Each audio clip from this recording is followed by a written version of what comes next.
राधे राधे महाराज जी, आपके चरणों में कोटि कोटि प्रणाम। महाराज जी, यदि कोई लड़की छेड़छाड़ या शारीरिक उत्पीड़न का शिकार कार्य क्षेत्र या घर पर हुई हो और महाराज जी का अनुसरण करने के बाद भी यदि वो उस व्यक्ति को माफ नहीं कर सकती और आघात के साथ आगे नहीं बढ़ पा रही, तो क्या किया जाना चाहिए इस संदर्भ में महाराज जी? हम तो ऐसे सब माताओं बहनों से कहते हैं कि ये एक ऐसा चैप्टर है जिसमें हमें क्षमा नहीं करना चाहिए। अगर भूल आपको दिखाई दे रही कि सुधरने लायक आदमी, इससे गलती हो गई तो क्षमा कर देना चाहिए। वो आंखों से दिखाई देता है। अगर ये पता चले कि चाहे वो पिता हो, चाहे वो रिश्तेदार हो, चाहे वो टीचर हो, चाहे वो कोई भी हो, चाहे हम कहीं नौकरी करते हो वो व्यक्ति हो, यदि ऐसा हमें बार बार प्रताड़ित किया जाता है तो हमें रिपोर्ट कर देनी चाहिए और हमें सरकारी सहयोग लेकर उसे दंडित करना चाहिए, क्षमा नहीं करना चाहिए।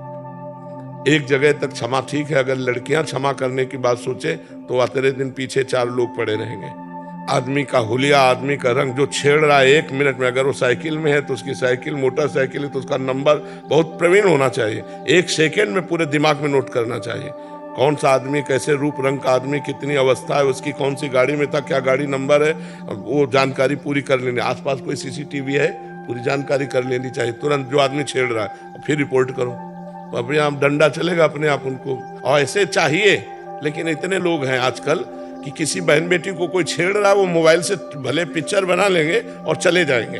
हमारी बहन हो या किसी की बहन हो, अगर कोई बहन बेटी को छेड़ रहा है, हमारे प्राण चाहे चले जाएं, उस समय कूद पड़ना चाहिए। पर अब कूदे तो क्या कूदे, वो उसको विरोध करने की तो बात जाने दो, मनोरंजन बनाएगा।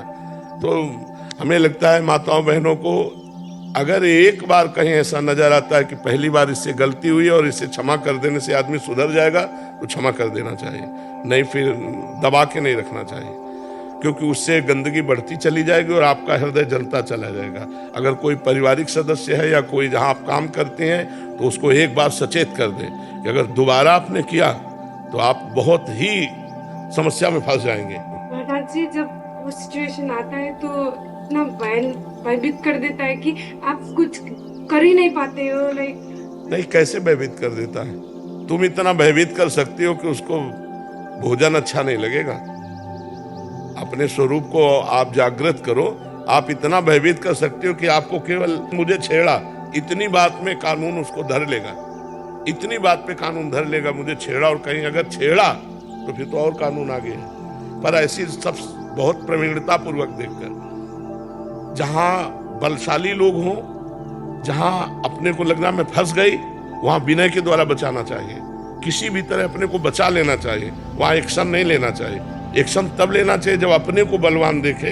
अगर ऐसी जगह फंस चुकी है कि अब एक्शन लेने से काम नहीं चलेगा, तो विनय से काम ले ले, किसी चतुराई से काम ले ले कि हम किसी तरह हाथ जोड़कर, पैर जोड़कर अपने को बचा पाए, फिर इसके बाद एक्शन ले लेंगे।